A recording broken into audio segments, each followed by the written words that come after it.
So here we have a story that is a little bit surprising, if you ask me, because it really does show some pretty sad bias. New York Post says, Twitter says Taliban can stay on platform if they obey rules. So the Taliban's allowed on. Both official Taliban spokesmen have unverified accounts on Twitter. One has more than 310,000 followers.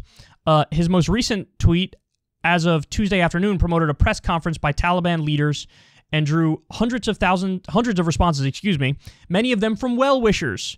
Quote, Dear, let's try to pronounce this name, Zabihullah Mujahid Saib, first of all, I welcome you and then congratulate you on the complete liberation of Afghanistan, read a typical message. The other spokesman, Qari Yusuf Ahmadi, has more than 63,000 followers and gained notoriety during the recent fighting for tweeting reports about the capture of various cities as the Taliban swept through the Afghan countryside. Big tech critics have expressed outrage over Twitter's tolerance toward the Taliban after it banned Trump in the aftermath of the deadly January 6th riot at the U.S. Capitol. The company also recently suspended Representative Marjorie Taylor Greene after she questioned the efficacy of COVID-19 vaccines, but has permitted accounts affiliated with repressive governments like China and Iran to spread anti-American and anti-Israel propaganda. Okay, that last part, obviously that's their spin on it, that it's anti-American and anti-Israel propaganda.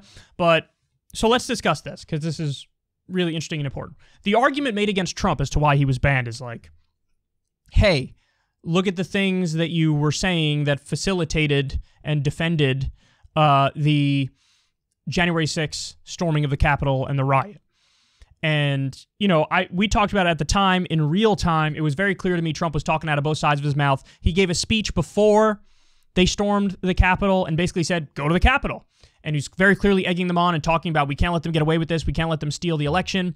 And then when shit got real and they had stormed the Capitol, he was forced to go out and basically give an address, give a little speech, and I think he released a Twitter video saying effectively, you're very special people, I know how you feel, this is unfair, this shouldn't have happened, this is unjust, somebody should do something about it, but I want all you to go home in peace because this has gone too far and the time has now come to go home. So he was talking out of both sides of his mouth, trying to cover his bases. Well, Twitter had had enough and they banned him.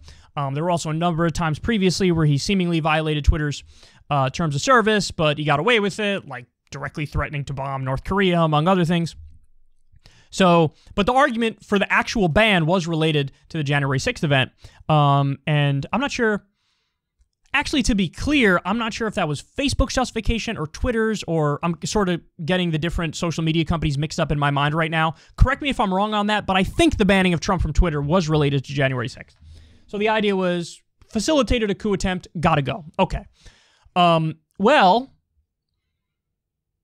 the Taliban actually did a coup successfully.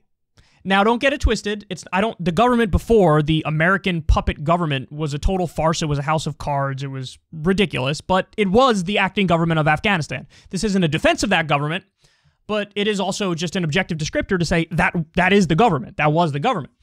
And so the Taliban overthrew that government. They took city after city, and the reports were coming in, you know, day after day.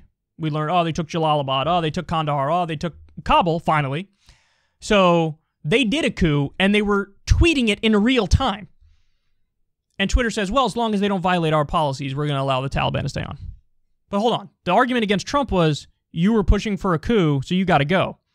The Taliban actually did a coup and live tweeted it. And they don't have to go? Guys, that doesn't make any sense. I despise Donald Trump. Everybody knows that. I'm one of his biggest enemies and argue against him all the time on this show. He was a disaster and his presidency was horrendous and the list goes on and on. I criticize him all day, every day. Everybody knows that. But that makes no sense from Twitter. Now, let me be clear. Is my argument, well, ban the Taliban? No. And a lot of right-wingers, they lose the plot because that is what they end up arguing. Gotta ban them. No, actually, I would say you should keep Trump up, you should keep the Taliban up, and I want to see what all these people are saying and what all these people are doing, and the only time anybody should be pulled down is, you know, a very clear, direct threat of violence or doxing. Outside of that, I'm very hands-off and let people say what they're going to say and do what they're going to do, and when it's the President of the United States, it inherently has value to see what he's saying and doing. You could ban him from Twitter or Facebook, but he could just release a when he was president, he could just release something officially through the White House, and then all the media outlets have to cover it. So to kick him off platforms makes no sense. By the same token, now the Taliban is running Afghanistan. They're the government there. So should you kick him off? No, I don't think you should. But that's the point, is Trump really shouldn't be kicked off, even though it, makes us feel better and it's more comfortable and you don't, worry about, oh my God, is he going to tweet us into a war? What's he going to say? What he's going to do? It's more comfortable with him off, but that doesn't matter. He should be on. I think the Taliban should be on.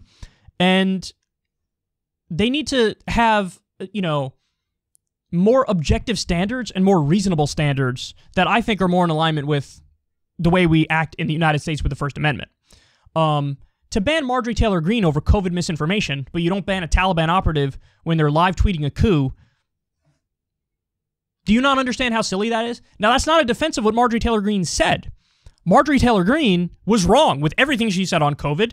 She's a COVID denialist. She's an anti-vaxxer. She's wrong about all of that stuff.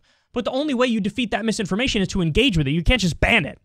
Especially because that's not nearly as egregious as violently taking over cities, obviously. So their standards don't make any sense. They make no sense at all. Like, what are you going to do?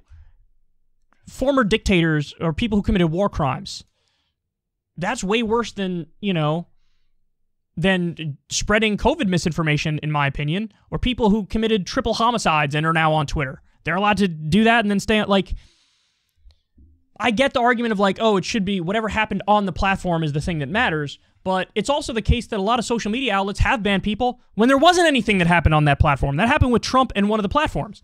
Nothing he said on a particular platform was the problem, but he was kicked off. It doesn't make any sense. And really what it feels like is the social media companies bending to popular pressure among elites in the U.S. That's what it feels like. And that's unacceptable. That's unacceptable. Take a more hands-off approach, be more in favor of free speech, as much in favor of free speech as humanly possible, because if you don't do that, you end up looking beyond ridiculous. You end up looking like this. If Iran can be on there, and I think they should be, if China can be on there, and I think they should be, the Taliban can, and Trump can, and there's inherent value in knowing what the leaders and former leaders of states are saying and doing. Duh. So this should be something that gets them to think more seriously about their policies, but it won't. They'll just double down, or they'll find a reason to ban the Taliban people, and then it's like, okay, congratulations, you now are banning the head of the Afghanistan government and the former head of the U.S. government. Wow, what a win. No, you let them all talk. Let them all talk. Again, if they're doxing or directly threatening, then you can and should take action. But even then, as I've told you guys a million times, I'm not sure the internet death penalty is the way forward. And that's what a lot of, like Alex Jones got the internet death penalty for the terrible things he said and did. And it's like, was that really fair? Should it have been the internet death penalty? With the whole Sandy Hook thing where he was saying it was a hoax and some of the parents were getting harassed, any particular video which led to that happening, yeah, maybe you could argue that's a direct threat, so you got to pull down those specific videos, but they banned them from every platform. And they did it like that, and it was the death penalty. Is that fair? I don't know if the internet death penalty is fair. I don't think so. So it's so arbitrary. And who's going to watch the Watchmen? Who's going to fact-check the fact-checkers? Who really is going to be ultimately objective about all this stuff? It's not possible. So either you open up Pandora's box and everybody bans everybody, and, we have authoritarianism across the board and no free speech on social media platforms, which is the world's public square, or you do the right thing and you abide by the principle of free speech and you try to be as hands-off as humanly possible within reason. So anyway, that's my spiel on this. If you don't think it's a little silly that Trump is gone, but Taliban isn't, I don't know what to tell you. This isn't a partisan point for me. It's just a principled point, and clearly the way they're approaching this makes no sense.